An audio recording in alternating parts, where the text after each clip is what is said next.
여러분 반갑습니다. 이번 주는 제3장 문학과 나눔 역량에 대해서 알아보고요. 그에 속해 있는 작품 독일인의 사랑으로 함께 하겠습니다. 관용과 배려를 통한 자발적 나눔을 내용으로 하는 나눔 역량의 배양과 관용과 배려, 사랑을 바탕으로 행해지는 자발적 봉사를 통해 세계 시민의 육성을 교육 목표의 하나로 수립하고 곧 자신의 행복을 증진시키는 첩경이라는 점을 3장 문학과 나눔 역량의 작품을 통해서 깨닫고 체험해 보겠습니다. 상호 간의 관계를 맺고 살아가는 우리의 삶에 있어서 타인에 대한 관용과 배려는 중요한 역량의 하나가 됩니다. 공자는 이런 얘기를 했습니다.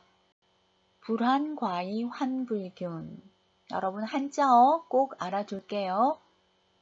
적음을 걱정하지 않고 공평치 못함을 걱정한다. 즉 부족함을 걱정하지 말고 골고루 나누지 못함을 걱정하라 라는 뜻이죠. 나눔이 개인의 성취와 사회의 안정에 중요한 역량임을 확인할 수 있습니다. 공감이란 어떤 것일까? 타인의 입장에 서보고 타인의 느낌과 가치관을 이해하며 그 이해를 나의 행동에 직접 반영하려는 적극적 의지를 이루는 말입니다.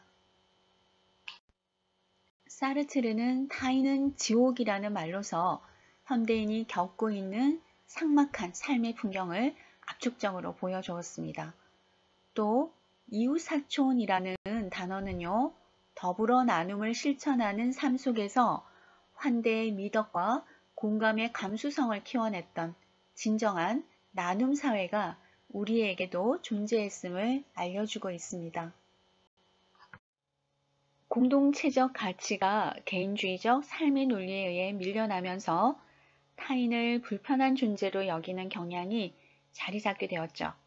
서로가 서로를 낯선 이방인으로 혹은 잠재적 경쟁자로 여기게 된 것이 현대 사회가 걸어온 길입니다. 그리하여 우리 사회는 나눔과 공감의 언어를 잃어버리고 혐오와 배제의 사회가 되고 말았습니다. 세대, 계층, 이념, 성별 간의 신뢰관계가 무너진 현실에서 자기중심적인 사고와 집단이기주의적인 형태가 범람하고 있습니다. 여러분 이 사진이 무엇인지 아시겠어요? 인드라망을 표현한 사진을 제가 몇 장 올려보았습니다. 인드라망이라는 것은 불교에서 보는 세상에 대한 관점이라고 할 수 있는데요. 인드라라는 그물의 이음새마다 구슬이 있고 그 구슬은 서로를 비추고 비추어주는 관계라고 합니다. 서로 비추어줄 뿐만 아니라 그물로서 서로 연결되어 있습니다. 그것이 바로 인간 세상의 모습이라는 겁니다. 우리는 마치 스스로 살아가는 것 같지만 실제로는 서로 연결되어 있고 서로 비추고 있는 밀접한 관계라는 것이죠. 이것은 인간관계뿐만 아니라 세상과 인간과의 관계로도 해석할 수 있습니다. 이 세상 모든 법이 하나하나 별개의 구슬같이 아름다운 소질을 갖고 있으면서 그 개체성을 유지하고 있지만 결코 그 하나는 다른 것들과 떨어져 전혀 다른 것으로 존재하는 것이 아닙니다. 다른 것 모두와 저 구슬처럼 빛을 주고받으면서 뗄래야 뗄 수 없는 하나를 이루고 있다. 이런 것을 우리는 영기적 세계관, 면기법의 진리를 화엄경에서는 바로 인드라망이라는 비유로 설명하고 있습니다. 그렇다면 우리에게 다가올 미래 사회는 어떤 모습일까요? 개인주의와 배타적 이기주의를 용납해 줄 것 같진 않습니다. 상호 간의 관계가 광대한 인드라망에 의해 연결되어 있음을 확인할 수 있습니다. 그러므로 우리 사회는 혐오와 배제의 사회에서 관용과 배려와 포용을 실천하는 나눔사회로 거듭나야겠죠. 그렇지 못하면 개인과 사회는 새 시대에 적응하지 못하고 도태될 것입니다. 독일인의 사랑 함께 하겠습니다. 넌 왜 나를 사랑하니? 그녀는 결정의 순간을 조금이라도 미루려는 듯 나직한 소리로 물었다. 왜냐고? 말이야, 아이에게 왜 태어났느냐고 물어봐. 꽃에게 왜 피느냐고 물어봐. 태양에게 왜 밝은 빛을 쏟아내느냐고 물어봐. 나는 너를 사랑해야 하기 때문에 사랑하는 것뿐이야. 만날 사람은 어떻게 해서든 만나게 되어 있나 봐. 저는 이 대목이 참 감명 깊었습니다. 독일인의 사랑 첫 문장 먼저 감상해 보시겠습니다.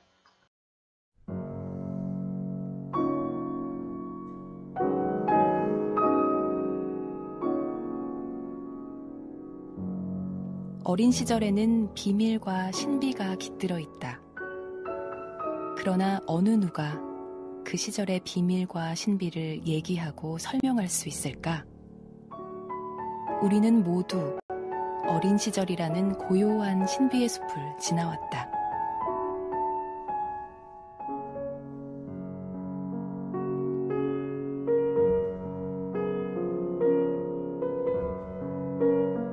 막스 밀러의 소설 독일인의 사랑 첫 문장이었습니다.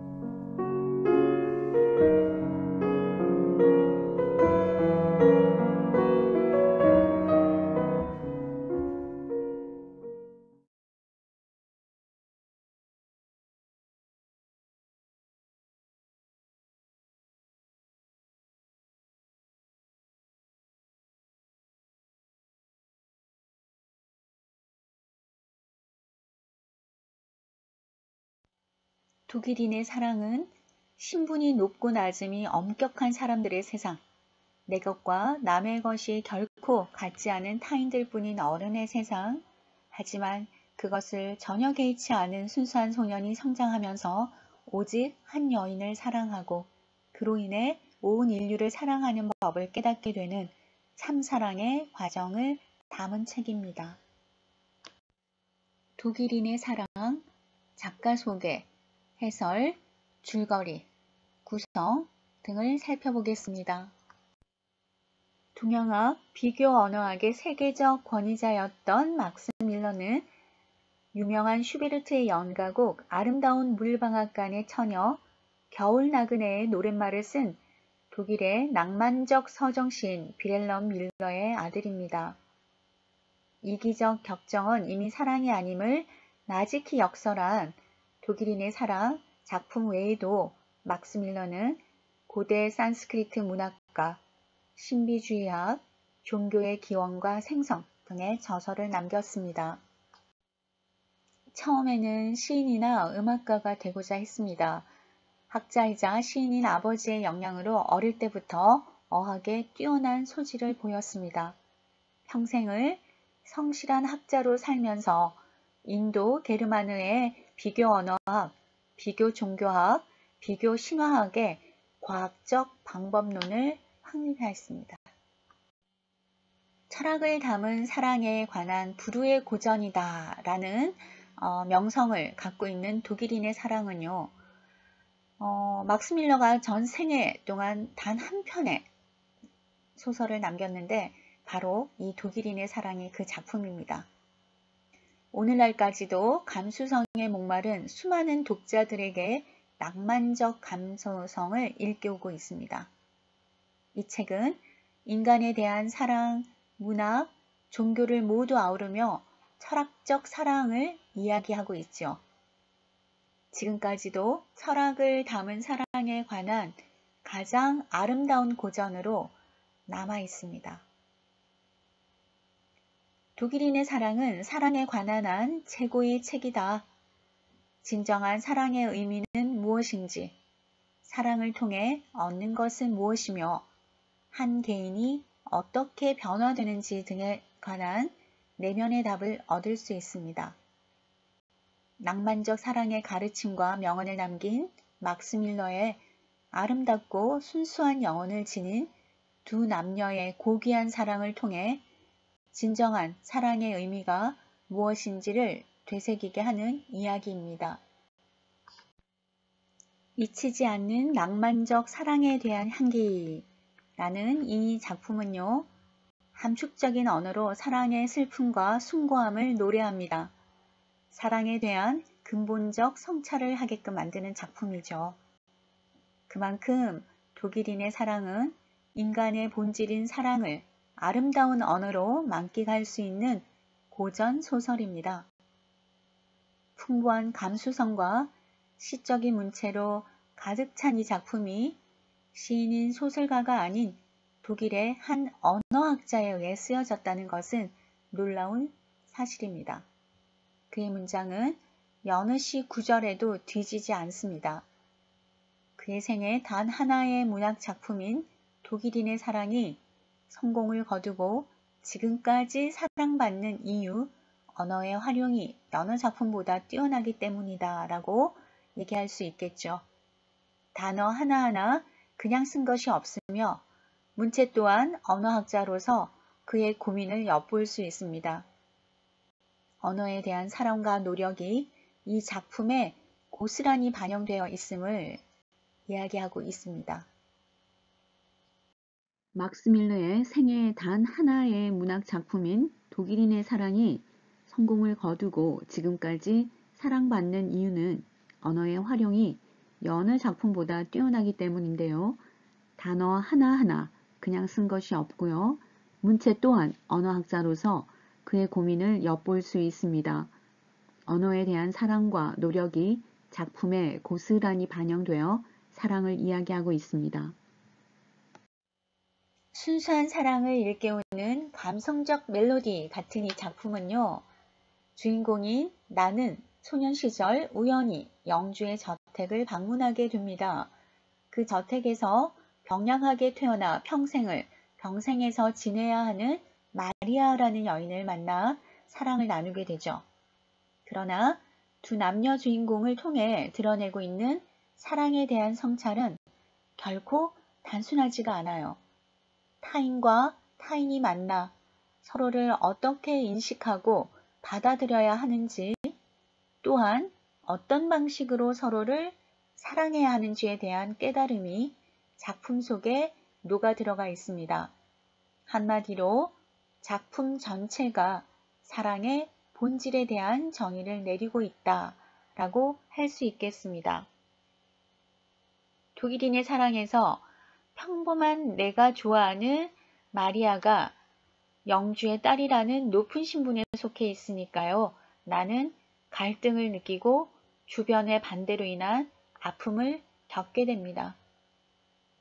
작자 미상으로 출간한 독일인의 사랑은 독자들에게 큰 호응을 얻었고 1877년에 아네 애들레이드에 의해 영어로 번역 출간되었습니다. 줄거리 한번 살펴볼까요? 이 작품은 8개의 회상으로 이루어집니다. 다양한 사랑에 관한 8개의 회상입니다. 각 장은 인간이 경험하는 다양한 사랑을 이야기하고 있죠. 유년 시절에 나는 후작의 성에서 아름다운 소녀 마리아를 만나게 됩니다. 그러나 그녀는 심장병을 앓아 늘 침대에 누운 채로 생활하고 있죠. 나는 마리아에게 운명 같은 사랑을 느낍니다. 그래서 마리아가 준 반지를 다시 그녀에게 주며 내 것은 내 것이라는 말을 남깁니다. 나는 성장한 뒤 다른 곳에서 대학을 다니다가 고향으로 돌아옵니다. 마리아가 만나고 싶다는 편지를 보내와서 나는 성으로 마리아를 찾아가 철학적 대화를 나누면서 정신적 교감을 나누게 됩니다. 마리아에 대한 나의 사랑은 점점 깊어가고 마리아 또한 그러하면서 둘은 즐거운 날을 보냅니다. 하지만 세상에 소문이 나기 시작하고 급기야 마리아는 이별을 통고하게 됩니다. 나는 티롤 지방을 여행하다가 마리아가 머무는 성으로 찾아갑니다. 마침내 마리아에게 나의 사랑을 고백하지만 얼마 뒤에 마리아는 세상을 떠나고 맙니다. 나는 마리아를 치료하던 의사로부터 자신이 사랑하던 여인의 딸이 마리아였다는 고백을 듣게 됩니다. 그 뒤 세월이 흘러도 나는 문득문득 마리아를 떠올리며 회상에 잠깁니다. 자, 굉장히 슬프고도 아름다운 이야기이죠. 이 작품에 등장하는 주요 인물들을 소개해드리도록 하겠습니다. 이 소설의 주인공은 나라고 지칭되는 남자입니다. 그에게는 평생의 사랑인 마리아라는 연인이 있죠. 마리아는 후작의 딸인데 생모는 어릴 때 일찍 죽었고 지금의 후작 부인은 마리아의 새어머니입니다. 그리고 마리아의 주치의가 이 작품에서 중요한 역할을 하고 있습니다. 이들이 이 작품의 주요 등장인물들입니다. 이 작품의 주요 줄거리를 소개하도록 하겠습니다. 이 소설은 주인공인 나의 회고록의 형식을 가지고 있는데 총 8장으로 구성되어 있습니다. 평민으로 추정되는 주인공은 6살쯤 되던 어린 시절 같은 도시에 후작이 살고 있는 성에 들어갈 기회가 있었는데 그는 자신을 따뜻하게 맞아주는 후작 부인에게 어머니 같은 느낌을 받아 볼에 입을 맞춥니다. 그런데 그 행동은 당시 예법에 맞지 않는 무례한 일이었으므로 주인공의 아버지는 그를 야단치고 집에 돌아온 주인공은 울면서 어머니에게 그 일을 이야기하죠. 어머니는 주인공의 행동이 무례한 일이라며 후작 부인은 남이고 신분이 높은 사람이니 설령 좋아하는 마음이 들더라도 표현해서는 안 된다고 하는데 주인공은 그때부터 남이란 개념을 알게 됩니다. 얼마 후 주인공은 다시 후작이 살고 있는 성에 들어갈 기회를 얻게 되고 후작의 아이들과 친해지는데 그는 그곳에서 여러가지 장난감들을 자유롭게 가지고 놉니다. 한 번은 후작 부인이 황금 팔찌를 가지고 놀라고 준 적이 있는데 주인공은 그것을 가지고 나가 한 하녀에게 아무 생각 없이 주고 집으로 돌아간 적이 있었는데요. 당연히 그 일로 인해 난리가 나고 하녀는 다행히 도둑의 누명을 벗긴 했지만 앞으로 성 안의 물건을 가지고 나갈 때 반드시 허락을 받기로 합니다. 한편 후작에게는 마리아라는 딸이 있는데 그녀의 친어머니는 마리아를 낳자마자 세상을 떠나고 후작은 지금의 부인과 재혼을 한 것이었죠. 마리아는 천성적으로 건강이 좋지 않아 늘 침대에 누워서 지내는데 주인공은 마리아를 불쌍히 여기는 마음과 더불어 그녀의 아름다움에 매료되어 있었습니다. 어느 날 마리아는 자신의 이복 동생들과 주인공을 불러 자기가 손에 끼고 있던 반지들을 나눠주며 자신이 언젠가 세상을 떠나더라도 자신을 기억해달라고 하죠. 하지만 그때 주인공의 마음에는 마리아에 대한 사랑의 감정이 싹트고 반지를 그녀에게 돌려주며 너의 것은 모두 나의 것이라고 이야기하고 마리아는 그 말에 놀라며 마음에 담아둡니다. 시간이 흘러 주인공은 다른 도시에서 학업을 마치고 오랜만에 고향으로 돌아오게 되는데 마리아를 다시 만날 수 있을 거라고 기대도 하지 않았던 그에게 놀랍게도 마리아로부터 편지가 옵니다. 그녀는 주인공을 만나고 싶다며 별채에서 보자고 하고 주인공은 그녀를 찾아가는데 두 사람은 서로에게 호감을 느끼며 그 이후로도 만남을 계속해 나가죠. 두 사람은 만남을 계속하면서 기독교 신앙과 철학에 대한 이야기를 나누며 더욱더 가까워지게 되는데 어느 날 후작 가족의 주치의가 찾아와 마리아가 주인공과 만나기 시작하면서 잘 쉬지를 못한다며 마리아와 그만 만나줄 것을 요청하죠. 주인공은 의사의 요청에 심각한 고민을 하고 결국 그녀를 떠나 티롤이라는 곳으로 여행을 가는데 마리아에 대한 그리움을 지우지 못합니다.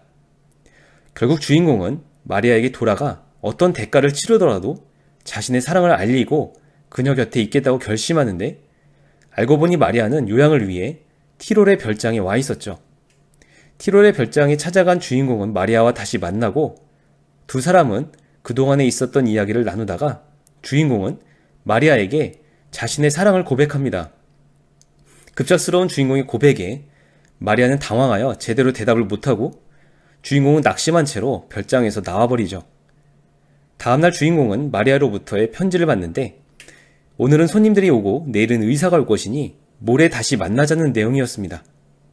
주인공은 그 이틀 동안 마리아를 향한 자신의 마음을 글로 정리하면서 그녀에 대한 자신의 사랑에 더 큰 확신을 가지게 되죠. 다시 만난 마리아는 주인공에게 그가 자신에게 동정심 이상의 감정을 가질 것이라고 상상도 하지 못했고 두 사람의 소문이 이미 퍼졌다며 좋은 친구로 남자고 합니다. 하지만 주인공은 마리아에게 다시 자신의 사랑을 고백하고 마침내 마리아는 그의 사랑을 받아들이는데 그날 밤 마리아의 주치의가 찾아와 그녀가 세상을 떠났다는 소식을 전합니다. 마리아는 마지막으로 주인공에게 나의 모든 것은 너의 것이라는 편지를 남기고 세상을 떠난 것이었죠. 주치의는 사실 자신이 세상을 떠난 마리아의 친어머니의 옛 애인이었고 그녀의 행복을 위해 후작에게 보내주었으며 그녀의 딸인 마리아를 지금까지 돌본 것이라고 이야기하며 이제 자신에게도 마지막 남은 끈이 끊어졌다고 고백합니다. 다양한 사랑에 관한 8개의 회상으로 구성이 되어 있습니다. 먼저 첫 번째와 두 번째 회상은요. 순수한 아이의 관점으로 어린 시절 다른 사람과의 관계를 맺는 일과 관계에 대한 이야기를 나누고 있고요. 세 번째 회상에서는 마리아가 등장하면서 작별의 인사로 반지를 나누는 장면이 나옵니다. 네 번째와 다섯 번째 회상은요. 어른이 된 나와 마리아의 재회를 보여주고 있습니다. 여섯 번째 회상에서는요. 마리아의 병이 악화되어 내가 떠나기를 요청받습니다. 일곱 번째 회상은요. 나는 시골로 여행을 떠났으나 시골 별장에서 기거하는 마리아와 재회를 합니다. 여덟 번째 회상은요. 마리아의 죽음과 주치의의 사랑 이야기로 매슴을 하고 있습니다. 도이치 리베, 원어로는 도이치 리베죠. 독일인의 사랑. 이 작품은요. 낭만적 정서로 가득하죠. 그 이유는 낭만파 시인이었던 아버지의 영향도 컸지만 그의 아내인 애들레이드와의 운명적 사랑이 더 영향력을 미쳤다라고 합니다. 옥스퍼드 대학에서 언어학 교수였던 막스 밀러가 부유한 가문의 영국 소녀에게 깊은 사랑을 느끼게 됩니다. 나이, 신분, 국적, 종교라는 여러 가지 이유로 그의 청혼은 번번이 거절당했죠. 그러나 끝내 결혼을 하게 됩니다. 그리고 시련의 아픔을 겪는 동안 느꼈던 사랑에 대한 수많은 상념이 바로 독일인의 사랑을 쓰는데 원동력이 되었다고 합니다. 독일인의 사랑 어떤 평가를 받는지 한번 알아볼까요? 여러분들 out of sight, out of mind 이런 말 기억하시죠? 눈에서 멀어지면 마음도 멀어진다. 이 유명한 말을 남긴 소설이 독일인의 사랑입니다. 낭만적 사랑의 가르침과 명언을 남긴 아름답고 순수한 영혼을 지닌 두 남녀의 사랑 이야기다. 인간에 대한 사랑, 문학, 종교를 모두 아우르는 철학적인 사랑을 이야기한다. 진정한 사랑이란 무엇인가에 대한 답을 구하는 여정이며 젊은이들에게 새로운 감동과 함께 인생의 의미를 새삼 깨우쳐 줄 것이다. 당신은 왜 나를 사랑하나요? 나는 당신을 사랑하지 않을 수 없기 때문에 사랑하는 겁니다. 사랑을 정의하고 사랑하는 사람의 마음과 모습을 세미라처럼 그려낸 작가의 문장은 섬세하고 아름답다라는 평가를 받고 있습니다. 독일인의 사랑은요, 단조로운 이야기 전개 속에 유려한 문장들이 많이 보입니다. 주인공은 병약하게 태어나 평생을 병상에서 지내야 하는 마리아라는 여인을 평생 사랑하는 이야기입니다.